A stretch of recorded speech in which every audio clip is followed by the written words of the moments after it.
These two are fighting mercilessly, but the reason behind it all isn't what you think. And when this fight reveals this guy's true motive, things change completely, and I'm sure you'd never guess what he does in the end. So, come with me to watch this season finale. Go ahead and leave your like and subscribe to the channel to give it a boost, man. I won't drag it out too much. Let's go to the video. Tasuku and Shuhei are there, man, exchanging punches. But even taking a hit, Tasuku doesn't give up. He stands firm, man. He won't let the guy take Shizuka. So, in the middle of the brawl, Shuhei grabs his hair and lands a punch. But he manages to endure it and retaliates with a kick that knocks the guy down. Shuhei's friends get worried. Very different from before, man, when they didn't even care if someone got beaten up or not. In the flashback, we see Shuhei, still a kid, in Sanaba, sharing food with a bunch of people amidst fights for hunger. They dream of a better future, but poverty only increased.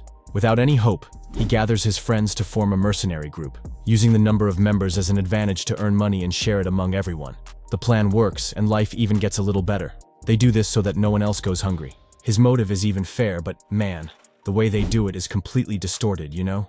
Back in the present, Shuhei says he needs to steal to survive since miracles don't happen. He thinks Tasuku had a much easier life and will never understand him. Yeah, the guy's life wasn't easy, but you can't compare, right? I guess Tasuku won't really understand what it's like to go hungry, you know? You have to steal to get something to eat. Tasuku then takes the punch and turns the pain in Shuhei's eyes and says he wants to get to know him better. The guy, pissed off, charges forward yelling that Tasuku doesn't know what it's like to be born with nothing. And he retorts that he also suffered, and that he won't let Shuhei simply take Shizuka because of that. Shuhei attacks again, but Tasuku kicks him away. Shuhei's crew wants to join the fight, but he tells them to stay out of it, saying he won't lose and go back to hunger. Tasuku apologizes for what he said, saying that he also felt pain in childhood, but was saved by those who love him. And he decides that he wants to help the guy, because he's suffering like he suffered. Shuhei then says that he can't save his friends, who live as mercenaries because they have no other way out. Kanji cuts him off, saying that the bar manager and other stores are hiring, and Shuhei finally sees a light at the end of the tunnel. Emotional, he gives up the fight, and everyone is shocked. Shizuka thanks the two for protecting her, and Nire wonders how he could carry as much weight as them. Shuhei explains that they went through several hardships, and that made them strong. Shuhei, now somewhat melted, confesses to his friends that he wants to change, so that everyone can eat, and apologizes for turning them into mercenaries. He decides that he will follow the path that Kanji and Tasuku showed him, and asks the guys to go with him. They agree, but are afraid of things going wrong at work, since they are a bunch of thugs, mercenaries, bums. Kanji reassures them, saying that everyone makes mistakes at the beginning, and that it's okay. Tasuku scolds Shizuka for going there, saying that she disrespected the feelings of those who fought for her. Yeah, you're right, huh? The girl came there and messed up. She apologizes for not trusting the guys, and promises to open up more. Then Tasuku gives her a big hug, saying he loves her, and she gets super happy and thanks him. He even jokes, saying that she and Kanji should be together, but the twins tell him to take their time. The guys think they're a great couple, but Sue notices that Sakura's romantic sensor isn't going off on this one. Sakura explains that he doesn't like the way they fight, not caring about losing or winning because, man, he simply hates seeing his friends get beaten up. Kanji laughs, thinking he's just a naive kid, you know?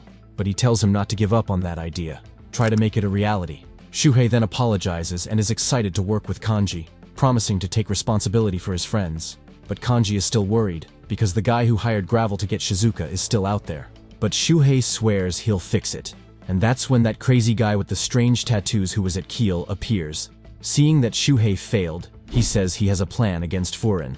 And at that moment, Tasuku recognizes him and asks what he's doing there. The crazy guy then responds with great disdain that he's simply killing time. He's just doing what he feels like doing.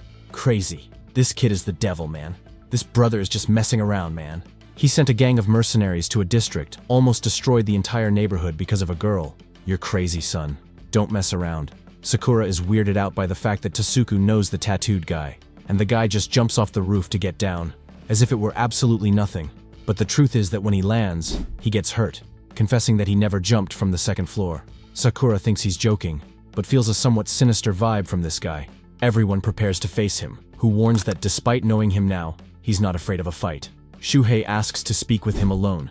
Tasuku reveals that the guy's name is Endo, a former Furin student.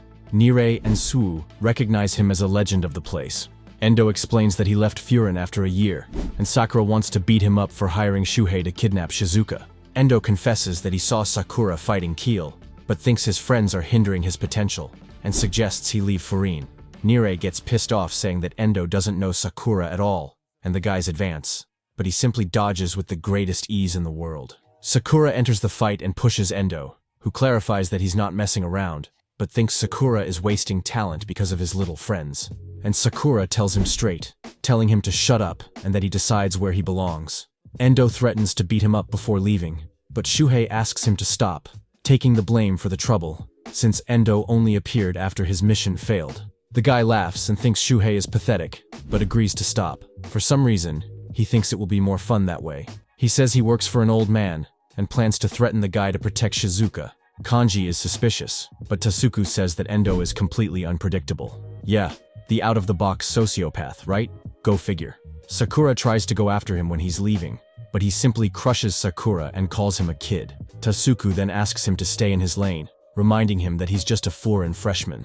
After the tense moment, we see them eating together, away from there. Sakura is nervous about not having been able to do anything, and Nirei asks him to relax. Shuhei apologizes for the trouble he had with Endo there. Sakura cuts him off, saying that he's not mad about that, but because he hates the guy as a person, getting indignant that Endo is a bastard, crazy. The vibe calms down a bit and Shuhei tastes the food, getting silly, saying he's never eaten anything so delicious. Tasuku reminds him that he talked about the difficulty of enjoying life because of money, and asks what he wanted to do. Shuhei says he dreams of playing video games, but needs to save money for that. And that's when Shogo pulls out some games. They grab them and start playing a racing game. Shuhei comes in last, but enjoys the vibe. Kanji passes the controller to Sakura, who has never played either. Nirei teaches him, but Sakura loses 10 games in a row and gets pissed, wanting to play until he wins. While the guys are in the gaming mood, Kanji asks Tasuku about Endo, and he says he already warned Umemiya about it. But he was worried about Endo praising Sakura since he never does that, and he says to keep an eye out, because Endo might end up doing something. The next day, the Furin bosses gather on the rooftop, and Sakura has no idea what he's doing there. Tasuku explains that he told Umemiya everything, who called everyone, even the 4 kings and their vices. Nirei is hallucinating, seeing that the trouble is much more serious than they thought. Umemiya arrives and the guys tease him for being late, since he's usually the first. Umemiya thanks everyone for coming to the meeting so quickly, and he already distributes a sandwich that Kotoha made for everyone to eat, since it's still early in the day. Kotaro distributes coffee cups, but crushes Sakura's, who gets pissed off at him. Man, these two don't get along at all. Umemiya tells Kotoha to stop messing around, and he ends up fixing Sakura's cup, kind of awkwardly and unintentionally too. Umemiya praises him, but Sakura remains pissed. Hiragi brings up the main topic, and Nirei prepares to talk about his trouble with Endo. But Umemiya must already know everything because of Tasuku. He wants to talk about Endo, but starts with the history of Furin. Nirei knows that Furin united after Umemiya arrived, and he confirms, but says they left something behind during the group's creation. Nirei says that 2 years ago, Furin was divided into factions, and they fought among themselves. Then he explains that Umemiya's group won against everyone, and transformed rivals into allies. And in a single year, he managed to unite Furin to protect the city. Yeah, making that change in 1 year, the guy crushed it, right buddy? You have to be really good. The guys are enjoying Nirei's knowledge, but Hiragi says the story isn't quite like that. Nirei grabs his notebook to write down the new version he's about to tell. Umemiya asks Nirei if he knows about Endo, and he confirms, saying that the guy is a legend. He was the leader of a small elite group that crushed anyone, so brutal that no one dared to face him. They were the biggest obstacle in Furin's unification. But the truth is that Umemiya's group never defeated them. Endo and the guys who hung out with him simply left before the unification. Nirei thinks they hold a grudge, but Umemiya denies it, saying they don't act out of resentment, but they have Furin in their sights. Oh man, what's this talk about having Furin in their sights? Umemiya explains that Endo's group liked a more chaotic Furin, where every day was a fight, and he didn't like the peace that Umemiya brought, so he simply left the place. Umemiya sees Endo's group as a shadow of the old Furin, and now they are coming back as a threat, perhaps wanting to mess everything up again. Nirei gets worried, but Sakura thinks it's perfect, eager to face them. He remembers his goal, which was to be number 1 as soon as he joined the group, but now he wants to protect the friends who care about him. Umemiya lets out a laugh and is happy that Sakura is there. He tells him to take care of Endo, but be careful because the guy is watching him. Honestly, I don't think Sakura can handle it. Okay? Umemiya then reveals that he never fought directly with Endo. that in reality he faced the other legend of the group, a guy named Takeshi. He explains that he was the strongest guy in Furin's history, and that Umemiya never managed to beat him. Nire goes crazy, unable to believe that someone like that can exist. That night, Endo is on the street and enters an alley, where he sees a mountain of guys on the ground. Takeshi appears, and says that he beat up these guys because they were in the way of the fireworks he wanted to set off. Endo even thinks the fireworks are cool, but Takeshi says something is missing, that he wants to pile up more bodies to make the fireworks go even higher. Are you crazy, man? What is this? The guy is simply piling up bodies to set off fireworks and thinks he needs more? Let's calm down a bit, because I don't think there's room for everyone in the asylum, old man. Bro, this guy seems to be strong as hell. I don't think anyone can handle this guy, you know? To be honest with you, look at the guy's style, man. The guy is in style, man. He crushed a bunch of people there just to set off some fireworks. Are you crazy? Man, I'm really excited to see what comes in the 3rd season of this anime. If you want me to bring it here too, man, leave your like and comment so I know. I'm going to ask you to subscribe to the channel to give it a boost. Check out this other anime I'm leaving here for you, man. This anime here is good.